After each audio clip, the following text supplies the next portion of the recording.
Hello everyone, welcome to the Maria Cozette Show. I have a great show today because we're going to go all around the world.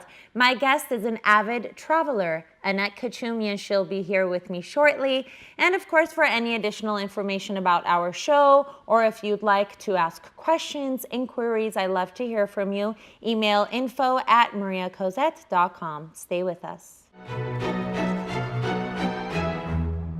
I have a very special guest with me today, an accomplished marriage and family therapist, but we're going to be talking about her extraordinary hobby as an avid traveler. Anet Khechoumian is here with me. Hello. Hi, thank you for having me. Of course, it's my pleasure. I love that you're here. So before we begin talking about your creative side, let's talk about your background as a therapist, and you went on to obtain your MBA as well. So tell us a little bit about that. Sure. I started off with my interest and ambition to become a therapist because I've just always been so fascinated in human behavior and the science behind the mind and how we behave the ways that we behave. As I became a therapist and began my clinical work, I very soon after saw that the aspect of the business component of it was just as important and just as relevant in it. Absolutely, yeah. And even also with my desires to have a private practice somewhere down the line. So I then continued also in addition to my love for education to attain my MBA and to learn a little bit more behind what strikes behind the business component of the clinical world as well. Right. That's a lot. It's a lot of studying and yeah, amazing. So I'm so proud of all the stuff that you've accomplished, Thank really. you. So now let's talk about the fun stuff, your creative side, Yes. And why you're here today. So you're an avid traveler. You have traveled to 60 countries. 60 yes, to not date. 16, 60 to be exact. Yeah. So how do you go about choosing the country? Is there something specific you look for, for a country to offer when you plan on visiting? What is kind of like your whole logic behind that? I generally try to see at the time that I'm traveling if there's anything exciting or new happening in any country at that given time. Okay.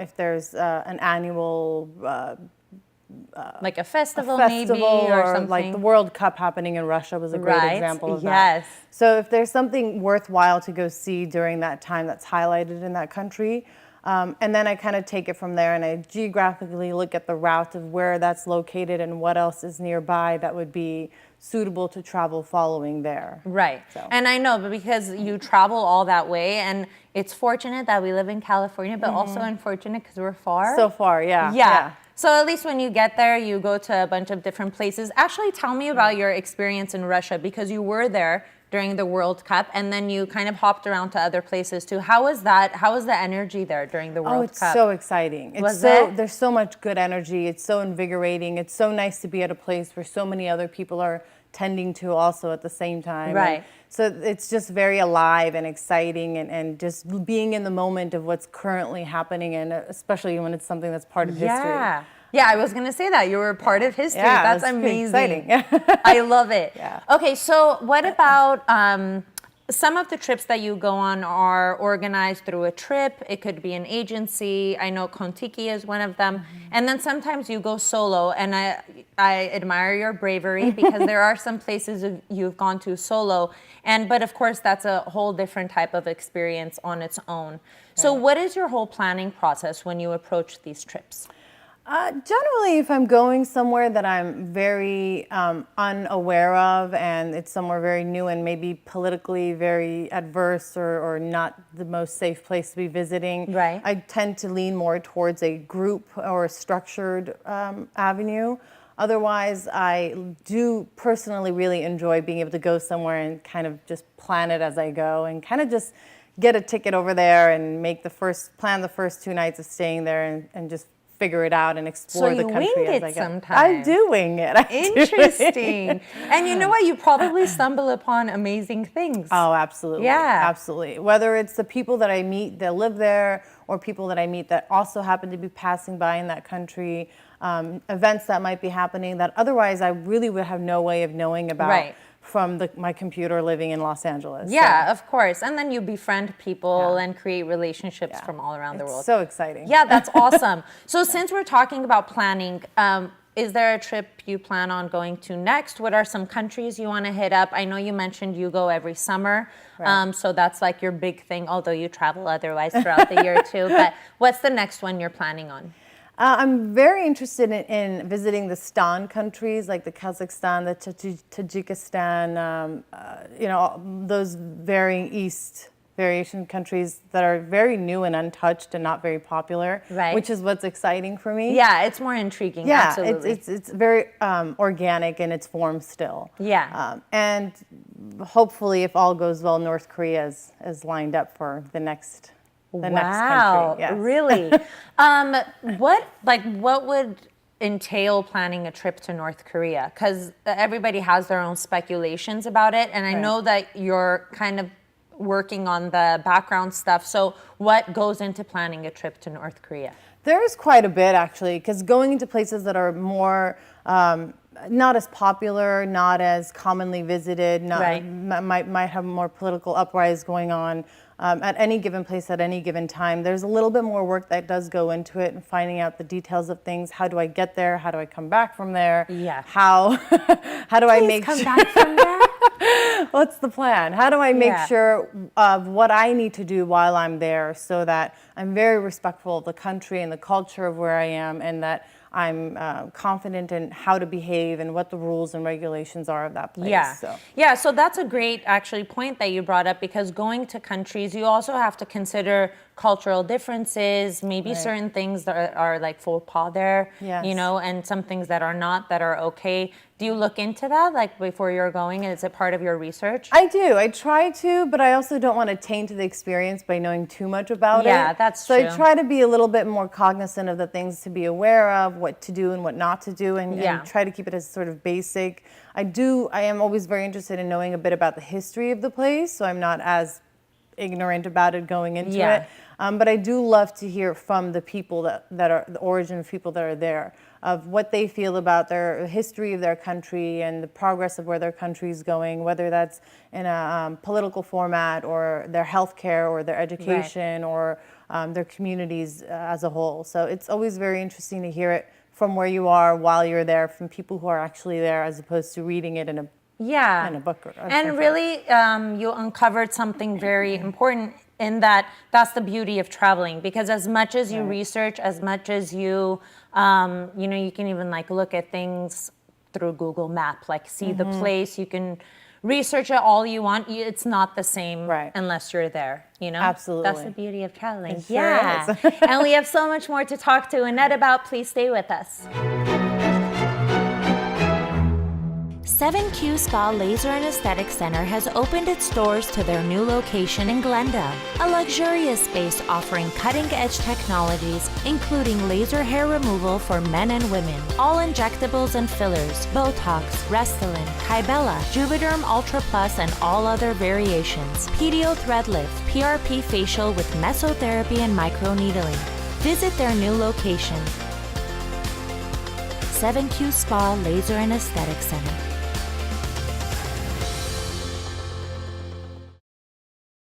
Hey everyone, we are back. You are watching The Maria Cozette Show, and today my guest is Anet Khechoumian, accomplished marriage and family therapist and avid traveler. So we're talking about the world today. I love it. So what are some of the favorite places you visited out of the 60 countries? It seems as though it's a lot, but really, when you think about the vast variety of countries and places we have to go, still to me doesn't feel like it's a small even world the beginning. after all. It really is. My favorites would probably be anything in the African region. Going from variations to Ghana, to Zambia, my most recent one of being Uganda, Morocco, Egypt. So those areas, those regions that really are not so popular. They're not the road's less traveled. They're very raw and very authentic, and in the culture and the people, in your experience and what's available to you and your options. And so Right. it makes it so much more of a personal and unique experience that we don't usually have to have options of seeing and having in a more developed country. So since we're on the topic, let's talk about Uganda. I know that you recently went there on a philanthropic mission, and you worked with a nonprofit organization that does incredible work. Please tell me about that experience. They do, and it's one that's very dear to my heart, one that I've worked with them before in the past, and they go to underdeveloped parts, particularly in South America and Africa for the time being, of places where they need a little bit more help with establishing clean water programs and building wells or filters or Right. assessing areas that need more help to be able to attain just the basic necessity of clean water. So Wow. it's such a phenomenal and all around an amazing experience to be part of something that's impacting communities and villages and homes and people, and to be able to be part of that and to contribute in some way and to be able to spread that word and that message, which the organization is called Love Water. And I encourage anybody that has any ambition and desire to partake in anything like that or donate or follow in any form or fashion to Yeah, never that must be hesitate. so gratifying. Oh, absolutely, absolutely. It's an outwardly experience to be part of something like that. Yeah, and I mean, I know a lot of people do philanthropic work or they collaborate with nonprofits, but from afar. So to actually go there and see those communities and how you engage with them and everything, that's amazing. Yeah, and it's nice nowadays to be able to see and know of a charity that is actually contributing everything that you give them. Right. It's hard to be able Oh, to find that when yes. there's no transparency in a lot of organizations, and this one, Love Water, is just a wonderful example of how to be a good charity. So. That's amazing. We're all about that on the Maria Cozette Show. So yeah, Love Water, check out the organization. Is it lovewater.org? Yes. Perfect. Lovewater.org. So let me talk to you about packing tips, because some people, I travel not as much as you, but I recently discovered better ways of packing. What are some must-haves that you take with you, some essentials that you pack, and then some maybe useful tips you can give our viewers? Sure. It's definitely been something that I've tried to master more and more every time I pack. Right. But I found that less is more, always. Right. It's just less to have to carry, less to have to unpack and repack, and to have to, take along with you along the way. Absolutely. But just very basics, like very comfortable shoes, preparing for layers that help you prepare for different variations of weather happening. Pretty much as comfortable and basic as you can, the things that you can mix match with things. Right. I do like to have and get things from the countries that I'm visiting, whether it's a piece of clothing or jewelry. Like your beautiful my skirt. because as you wear it while you're in the country, it's very welcoming. I think people are very pleased to be able to see you Right. partaking in their culture in some form or fashion. So I like getting things as I go as well, but very basics. I like to stick to the basic Yeah. t-shirts and comfortable pants and comfortable shoes, and hats usually come in handy. A pillowcase. I try to always travel with my own.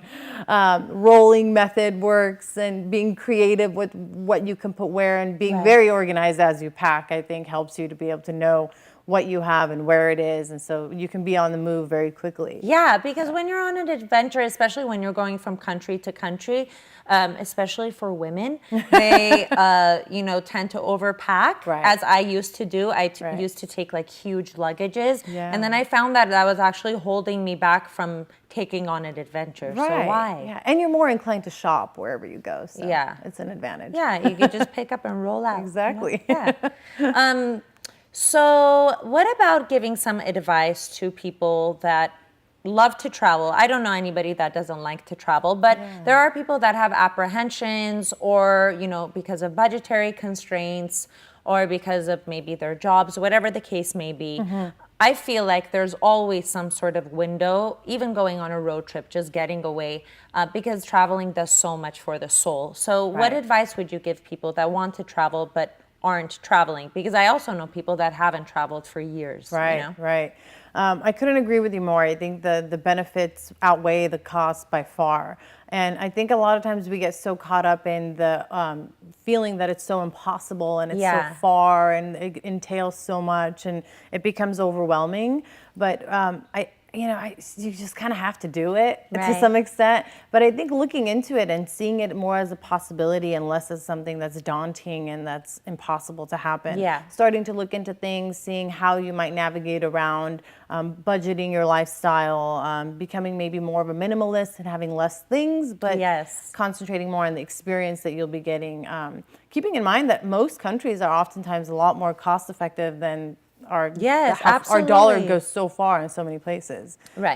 So looking up and keeping that more close in sight of how and where the flights are and what would be potential hotels I would stay or Airbnbs I would stay at. And what avenues and opportunities might be able to lead me there. Traveling has actually, to our advantage nowadays, become so much more accessible, so much more cost effective and readily available for us than it has been.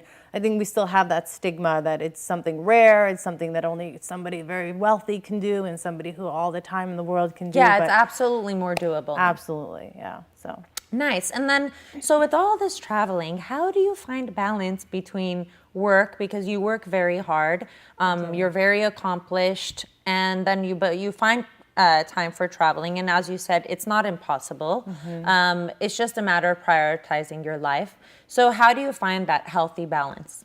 Yeah, it's funny you say that. Most people think I don't work and that's all I do. That's okay too. Let them think that's fine. I try to keep them close in between each other. Because it's, for me, I have the leisure and the advantage and the opportunity that I'm so lucky that I do get to do it more often than none because I have maybe less obligations. But I try to work remotely as much as I can, which is a very big advantage. Otherwise, when I'm not remote and I am here in LA, I work more and longer because I think I'm more capable of being more productive. Because I know I have something that I'm looking forward to that's closer at bay. It's not 12 months away. It's 3 or 4 months away. So you have something to daydream about. Absolutely. It keeps the goal in sight. And I'm more willing to work harder and longer because I know that the fruition of my labor will be very close and nearby. Well said. And I ask all of my guests this, why is it important to have an extraordinary hobby or something that you're so passionate about that may inspire you, or, for everybody, it's a different kind of feeling. Why do you feel as a professional it's important to have this other part of your life? Oh, for so many reasons. It's such a enriching, it's such a progressive component in my life. It absolutely, without a doubt, makes me better in my profession as a therapist. It makes me be able to connect to people and empathize with people and understand so many, the plethora of different variations in culture and behavior and I norms. Can imagine, so it's always intertwined in my work, whether I'm intending for it to or not. And personally, it's just so beautiful to see and to be able to participate in this amazing world that we have that, whether it's natural beauty, whether it's culture, whether it's trying different foods, there's just so much to be able to see and so much advantages in seeing it and being able to participate in it. It's very fulfilling. It's very exciting. I always feel that I have something that I can relate to somebody about something with and share stories and to be able to encourage and motivate people to go out there and see so much of the world and not just repeat more of what they've seen. So. No, absolutely. And I didn't even realize that as a therapist, traveling, it's very much beneficial and you very much carry what you take from traveling over to your career. Amazing. Thank you. You're like a modern day Marco Polo. I love it. That's awesome. Thank you. Thank you so much for coming on. It was my pleasure. Thank you for having me. Of course. Stay with us. We have more of the Maria Cozette Show. Know the Greats, where we spotlight a legend, none other than Marco Polo, who was an Italian merchant and adventurer who spent a good abundance of his life, 17 years to be exact, in China. He had it in him, as his ancestry was filled with avid travelers who frequently traded with the Middle East. The Polo family was known to be courageous, shrewd, and noble. Marco traveled through Europe and Asia, primarily amongst Muslims. After breaking through to the Silk Road in China, Polo encountered Christians, Buddhists, and Zoroastrians. Marco returned to Venice after 24 years of travel and 15,000 miles, finding his city at war. He was imprisoned and dictated his adventures to a prison mate who documented everything, incorporating anecdotes of his own. This book was later published as The Travels of Marco Polo and included all other accounts he had logged. Although he wasn't the first European to reach China, he was the first to leave a detailed chronicle of his travels. This book then inspired Christopher Columbus to embark on his journey. In 1324, Marco Polo passed away despite the efforts of multiple physicians. Interestingly, the day is defined by its sunset according to Venetian law. Therefore, the exact day of his passing is either January 8th or 9th. Nevertheless, he continues to inspire travelers around the world. He was a pioneer and legend who survives by his stories of explorations and discoveries. That's a wrap for the Maria Cozette Show. Thank you so much for tuning in. Much love to my guest, Anet. Thank you for sharing all of your amazing experiences with us. Happy trails to you. And of course, to find out more about the show, visit mariacozette.com/television. Like us on Facebook, follow us on Instagram. That's about it, guys. Stay creative. And now I'm off to a road trip. Goodbye.